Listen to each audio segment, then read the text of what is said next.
Welcome to the after show of the Suicide Prevention Punchline. I'm Frank King. I happen to be in Japan, Kushiro, working on a cruise ship. It's a very long cruise, actually. It's 115 days. I'm only doing 2 weeks, but 115 days. I don't know if Rich Sarvate, I believe, is correct. You got it. And my co-host Zara Khan. What's You guys up? probably don't. You guys don't know this, but the longer the cruise, the older the passenger. This is a 115-day world cruise, so we're talking old people and their parents. I'm not kidding. Every night, same thing for dessert, oxygen. Bada bang. Richard, would you ever do a cruise ship?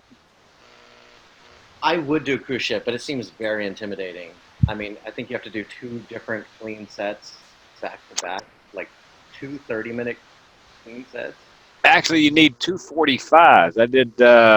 I did 45, two shows, 45, same show on the 18th, and tomorrow night I do two different 45s.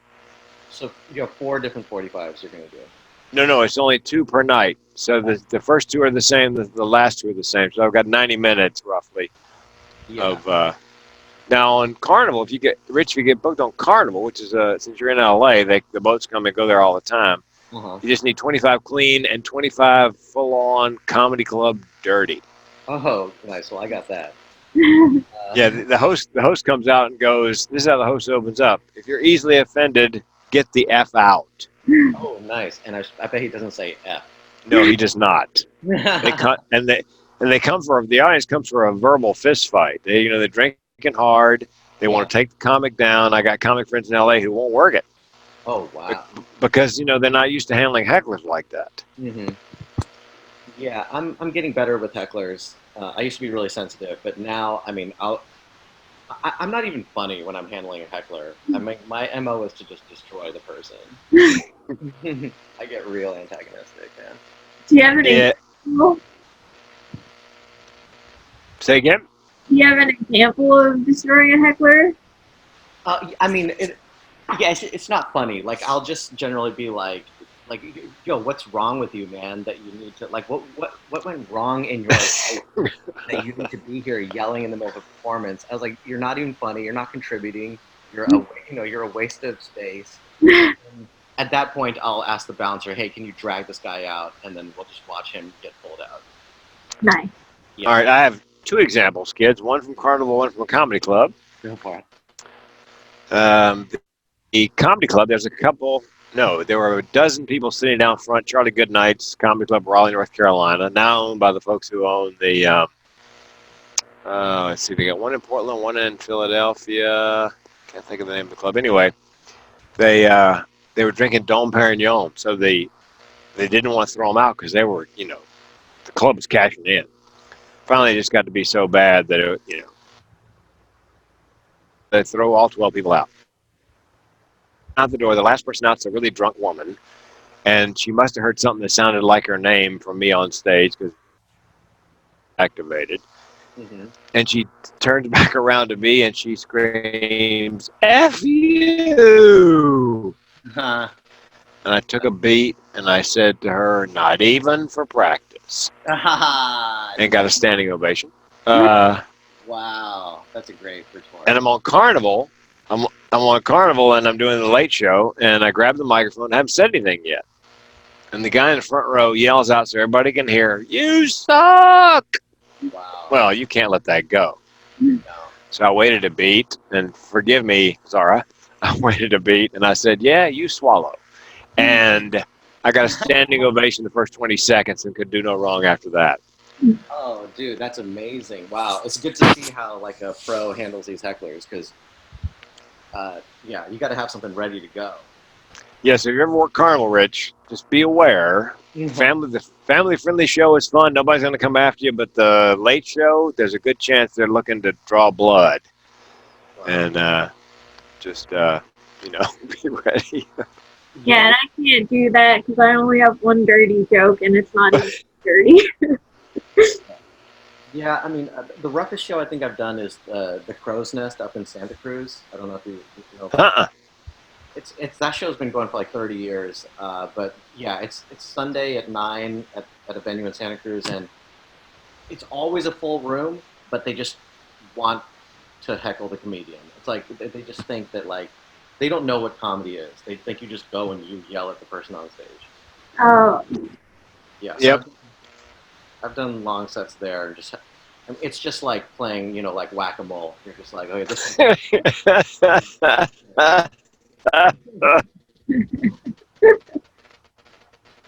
yeah. I don't know. Why would you heckle? I mean, it's like they want to be you. So if I recognize that, then Yeah. As Leno would say, I'm sorry, sir, we don't have money enough for a microphone for everybody. Oh, that's great. I like that. Yeah, after Michael Richards melted down in the comedy club, because he's not a comedian, he's a comic actor. He dropped the N word, in the first round of heckling. Yep. And I was on a cruise ship, and they said, tell me what you think about that. I go, well, he's not a comic. He's a comedian. He's a comic actor, so he didn't have the chops. And you never drop the N word, something like that, in the first round, because that's a nuclear option. Yep. And then where do you go from there? And just so happens, Rich, that there was a guy in the audience who was drunk by himself on a cruise ship, no less, and started heckling me. And I said, well, let me show you how this works.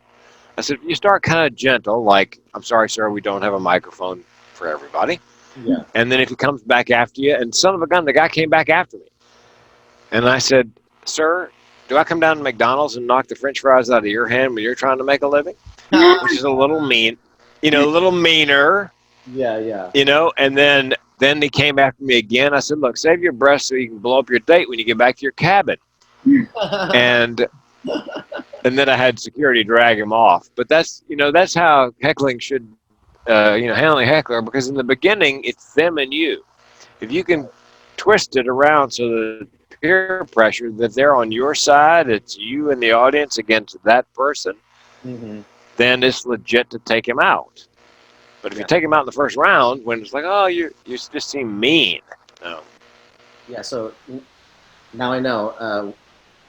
Drop the N-word after you do the blow-up. Yeah, or if it's a woman, the C word. That's also a nuclear option. There's nowhere to go after that. Yeah, that's true. And bear in mind, I cut my comedy teeth on the road, mostly in the South. I'm not saying everybody there is a Bible-thumping, race-baiting, homophobic redneck who thinks the Holocaust is fake and wrestling is real, but a lot of them were. Yeah, I've had some experience. So yeah, I've had some experience with those audiences. I mean, it's just, I don't know. My comedy doesn't. One time after a show in Redding, California, it's like very like rural. Oh yeah. Okay, cool. Yeah, this guy comes up to me after my set, and he was just so sweet. He was like, I didn't really know too much what you were saying up there, but it sounded pretty funny. There's a backhanded compliment. I was like, all right, well, yeah, I don't know. I do comedy in the big cities mostly, so like I'm a little afraid to go on the road. But anytime I do it, it's always a learning experience. Oh God. Oh yeah. It's you break out in the thinking jokes. and I actually had a friend of mine, Jan McGinnis, was doing a show somewhere in the South, and the manager came over right before the show, and he said, "You don't have any of those thinking jokes, do you?" And she goes, "Yeah, well, that kind of have to go with it. That's all I got." And the manager was right. It was a disaster. Wow. They had to think about it. Oh. These days I've actually my goal though is to bridge the gap. I feel like the amazing comedians, like whatever, Bill Burr or Louis C.K. or something. Oh God, love Bill Burr. Like they can, those same jokes that make people in San Francisco laugh are also killing in, Sioux Falls or whatever. So I think if you take that into consideration when you're doing the show, I've actually explained things ahead of time to people. Look, Saddam Hussein is in charge in Iraq. Trust me on this. And then I go into the joke. I give them the piece of information they need. Yeah. And I don't know about if you Zara or you Rich do this, but I was in a little town in Nebraska where it turns out there's a university. I didn't know this, but a little town in Nebraska, and we followed a stripper. The strippers that work the Midwest. One woman by herself does a strip show in a bar, and then they have comedy. And I'm thinking, oh God, you know, that's. But I would do a joke, and they would laugh, and so I would go a level deeper with the joke, and they would laugh, and I'd go a level deeper with the joke. You know, it's like a tag, and each tag gets hipper as you go, and they were right there with me every time. So I don't just assume. I mean, I'm ready if they'll go with me. I'm ready to go several layers deep if they're that good. Oh, I don't just miss them out of hand. yeah, I've definitely found that I cannot really gauge what an audience is until I get on stage. Yeah. Yeah, like I've had, like I performed at nursing homes and thought like, okay, well, this is going to be the worst show ever. And just turns out to be amazing. And, like I'm dropping pop culture references and these like 90-year-olds are loving it. I'm just like, God, like, and then sometimes you see like a hip crowd, everyone's got tattoos and stuff and like cool hair. And you're like, they don't get it. I don't know. Well, and I will congratulate the audience on occasion. I'll say to them, hey, you know what? Nobody ever gets that good job. Awesome. You know, make them feel smart because they are. I mean, if they get it, if they get a hip reference, something that nobody ever gets, I'll give them cred. You know. Actually, that's cool. That's a very interesting technique. A little Pavlovian there. Like, good, here's your cookie for getting a smart joke. Let's, Well, you know, callbacks work that way psychologically. One of the powers in a callback is the audience feels smart that they remembered you told the joke earlier in the set, and they recognize, so they kind of like pat themselves on the back for, for following along. yeah, wow. The psychology is amazing. Yeah, I know. Do it for 35 years, and yeah. Mm-hmm. Yeah. Sometimes I think too hard about it. I'm like, well, I'm not going to laugh at that callback because I don't want him to think that he can just do a callback and then I'll just laugh like a monkey. Oh yeah. Laugh like a monkey. Yeah, I'm like, I don't laugh like a monkey, okay? I laugh when I want to laugh. So if we booked a show at this called the Bunker, is that correct? Yeah. I run a small venue in Burbank called the Bunker. We have shows every Saturday, and we're expanding also. Expanding. We're expanding in terms of that, like we're going to do shows on Fridays, and we have outside producers doing shows the rest of the week sometimes. Brilliant. That's the way. I believe that's the way to build a show. Start with a Saturday and then work out from there. Yeah, that's the model that worked in San Francisco. We started on Saturday, and now we have Wednesday through Saturday, every week. Any trouble finding comics to work the room? No. Well, in LA, definitely not. And in San Francisco, there's enough talent there that, I mean, generally, people are, like the really good comics are performing there once every 2 weeks. Okay. Yeah, so that's kind of the turnover for like the really good ones, but there's enough talent up in San Francisco to keep it going. And also, the San Francisco scene is very forgiving. Like the audience is just like, yeah, just take us there, like we'll go with you.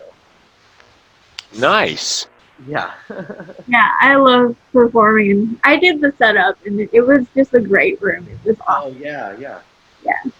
You we had you on the show with who's the guy? The black guy that was recording his album, right? Yeah, that guy. Rob. He was so funny. I loved him. He was so funny. Yeah. He's really dry and slow and like smooth. Yeah. Yeah, my kind of comic. Hey, do you know Will Durst? Yes, I do.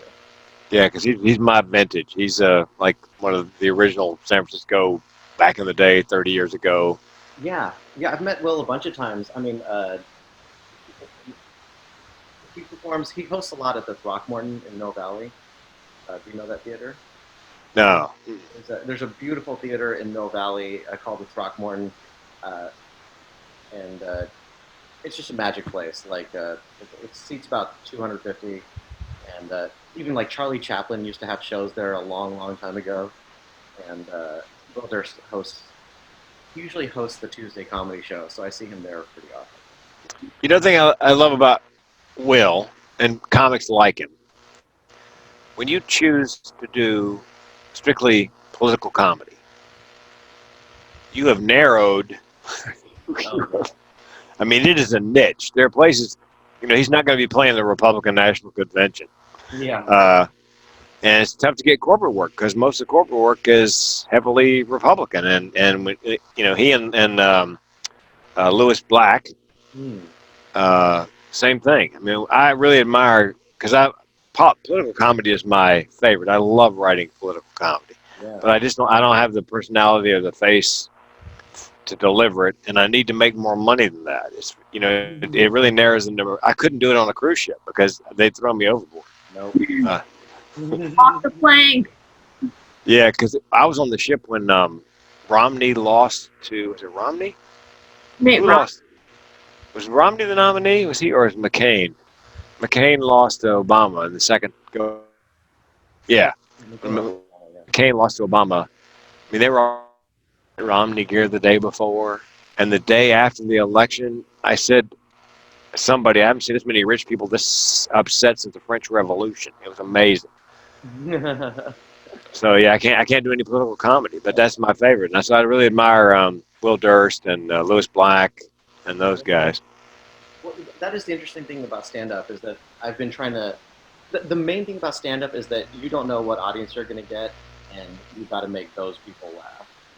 And Yeah, there's no other art form like that. If you're making a TV show, you have a certain audience that is coming to watch it. But as a stand up, it's like, okay, make everybody laugh. That's so we have a job to be more universal than most people. yeah. And when you get to Lewis Black's level Yeah, and somewhat Will Durst, you can do a show in a theater, and then it's your crowd. They right. came to see you do your thing. Mm-hmm. Yeah, but It's that's come up. It's like how do you even build the audience? That takes a lot of tenacity. yeah. I think back in the day when I started at clubs in '85. Who's the ventriloquist? Peanut and Jeff Dunham. Yeah, The reason he does theaters now is because he developed a huge following in the clubs in the '80s and '90s. I did not know And he that, was doing comedy that long. oh God, He was already doing comedy in '85.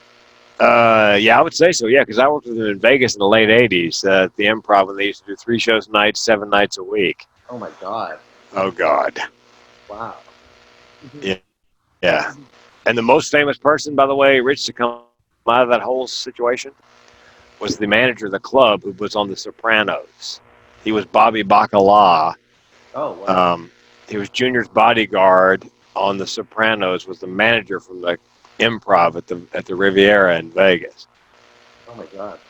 Yeah, he was, So actually, I'm interested to hear from you. How did you've seen the comedy scene change a lot, yeah, and so there was we started here that there was a boom in the '80s. yep. And have you? What's been the trend since then? Do you think we're in a boom now, or what do you think's going on?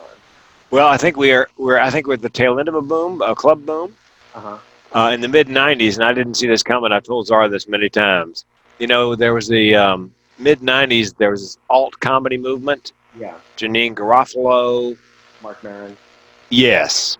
And I went to LA to audition for they used to have a big HBO comedy festival in Colorado every year. And I went up there and I tanked in front of 6 HBO executives Okay. because I was doing my straight, club stand-up thing. And it was, everybody else in the show was doing the all comedy thing. And so I stood out like a sore thumb.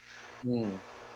So that for quite a while, alt comedy was the thing. It's still a thing, but it wasn't, it's not the thing. The reason I say that I think the club thing is going down is a friend of mine told me there was an improv closing in 1 or 2 improvs closing in Florida, Uh huh. and that worries me when clubs like the Improv are closing. Yes. Florida. So in Florida, yes, I think we may be seeking a lower plateau on club wise. Yeah. Um, So yeah, but then again, things like dry bar comedy, the people get millions of views, so it's yeah, totally. Yeah. So the thing, what I'm noticing is that I don't think it. I don't think interest in stand-up is waning.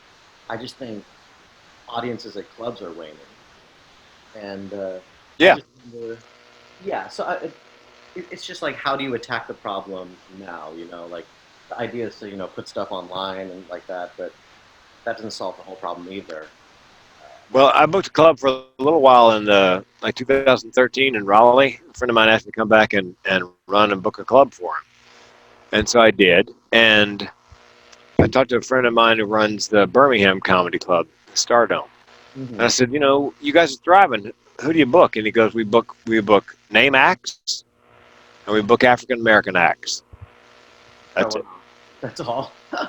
Yeah, that was the audience for comedy. Either they had a name or they were African American, and that's pretty much all they booked. That was yeah. I don't think the interest in comedy has waned. It's just the audience, depending on, and Yeah, they're still going. In Birmingham, they're still going strong. And they were doing the same thing in Raleigh, same basic demographics, famous people and African American acts. So, it's funny. I think there's got to be a way to reignite the interest in live stand-up because, for me, like, there's such a difference. Even as an audience member, before I was performing, I was like, oh, I just like being at the show rather than watching it on Netflix. oh yeah, And I just think there's got to be a way to like get people to understand that because the issue now is that like, well, to go to a show, you got to get a babysitter, you got to drive, you got to find parking, and then and then it has to be worth it. So the alternative is just be like, okay, well, let's just watch Netflix tonight. There's got to be a way to make people just make that shift. I think part of it's demographic, Rich, in that when I started in the '80s, pretty much everybody in the comedy club coming to the shows were in their mid 20s, Uh and huh. then by the mid '90s, they're all in their mid 30s. They got kids, they got to get a babysitter, like I said, they got their job. Yep. So I think it reignites with each generation. Yeah. You know, people ask me why I don't play clubs. Number one, it doesn't pay much money. Number two, they're still 24, 25 years old, and the only thing I have in common with them is an unpaid student loan. So, they haven't changed. I've changed Right. and had to reinvent myself several times. So, One thing I love playing for young audiences, especially even though like there's a little bit of gap. I've noticed that very young audiences, like I might be one of the first comedians they've ever seen, hmm so they just think it's like magic, and then they develop like this connection. Um, this is a little bit related to your podcast. Glenn Close has a organization called Bring Change to Mind, and she asked me to perform at one of her events, and so but it was all for high school kids. So it was a mental health awareness event for high school kids, and she hosted the show, and then I did comedy, and but these kids are still in touch with me, like they're still messaging me on Instagram and Facebook. I mean, I think I may have been the first comedian they ever saw. Wow. yeah, and I think also that, what we do for a living is sort of out of the mainstream. We're living our dreams, Hmm. which I think gives us a connection to younger people just by virtue of that, because they haven't gotten jaded or cynical yet. They Yeah, see what we do as they look at us and they, kind of look up to us because we are, you know, we got off the middle class track and yeah. doing our own thing. Yeah, I didn't realize how impressive it is. Like, I mean, when people hear about that I quit my tech job to do comedy, like to me in my head, I was just like, okay, this is just what I want to do. But yeah, but people seem to really be resonating with it. They're like, I think they're living vicariously through me a little bit. I would imagine. Yeah. I really hate to cut this conversation short, but I got LA. I have to drive from San Diego to LA for a show, and I kind of have to leave now to get there on time. Okay. But thank you. I mean, you guys can keep talking. I'm just gonna No, go. that's no, that's okay. Yeah. Yes, This and by the show way, is Rich. like longer than the podcast itself. Yeah. By the way, Rich, Zara is one of the hardest working people in comedy I've ever met. She's done far more in far shorter period of time than pretty much anybody And you know what it is? It's her work ethic. It's driving to San Diego and doing 4 or 5 mics every week and paying her dues. So Yeah, no, I've been watching your hustle, Zara, and I'm like, okay, this girl wants it. Thank you. yeah, and now we have a podcast. Well, Yeah. Rich, thanks for coming on with us. Yeah, thank you, Richard. Yeah, thank you so much for having me. Yeah, where do we find you? What's your social media? It's just find me on Instagram at Richard Sarvate. Okay. Perfect. Awesome. All right, guys. And Zara, we'll see you next week. Okay, bye. Thank Bye, you. Rich. Good meeting you.